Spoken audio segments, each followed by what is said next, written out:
Good day, sir. I hope po na maintindihan niyo po yung explanation namin about BMI calculate using Python. Sa paggawa po ay kumuha po kami ng isang reference about BMI categories.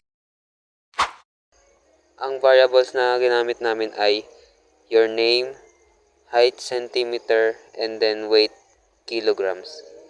Ang ginamit namin function sa your name is input function, and then sa height centimeter and weight kilogram is nag-declare po kami ng data types which is float para makuha po yung decimals. Dito po, nag-declare po kami ng keyword na dep, then nag-declare na rin po kami ng calculate BMI, height meters, then BMI. Dito sa calculate BMI, para makuha niyo pa yung function na hinahanap, nilagay po namin yung height centimeters, then weight kilogram. Sa height meters equal sa height centimeters, convert po siya, then divide by 100. Dito po sa BMI, kinalkula po namin yung weight kilogram divided by height meters, then arithmetic by 2. Then, yung resulta po, yung BMI, return BMI, para mabalik po yung function.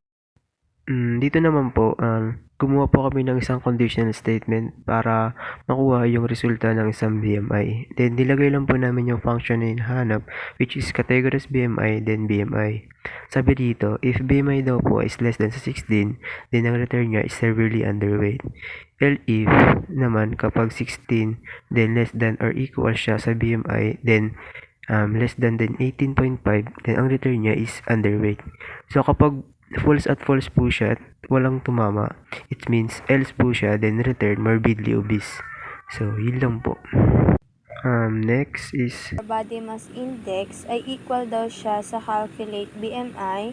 Then, naglagay kami ng identifiers na ginawa namin kanina, which is yung height and weight kilogram. Nag-declare kami ng category, equal siya dun sa calculate BMI. Then, ilagay lang natin yung BMI na ginamit natin kanina para makompute na natin siya. yung pinaka last part naman daw po. Ito po yung isang resulta ng isang BMI para makalculate na, para makita yung resulta. Yung F po na nakikita nyo, isa po siyang float na ginamit namin yung kanina, which is yung data types. Yung your name po, isa po siyang string para makuha po yung name ng isang users. Alam ba dito, Davis BMI is yung result, tas yung result niya. Ganun din po sa category, yung category na hinahanap. Example, morbidly obese, severely obese, normal. Then yung round po, isa po sang para mag-round off po yung numbers para hindi mas mahaba or mas marami yung background. So, yun po. Run po natin.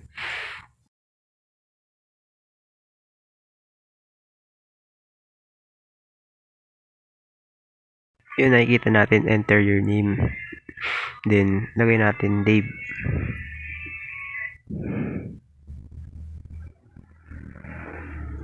Then, ang next, yung height centimeters, 157. Then, yung enter, yung weight naman po is 55. So, ang kakalabasan is 22.31. This yung category is normal. Yun, so, gawa po tayo ng another examples to. Yung height niya is 168, then yung weight is 659, then yung kakalabasan is 20.9. Yun lang, sir, and I hope na naintindihan niyo po yung in-explain namin about BMI calculate.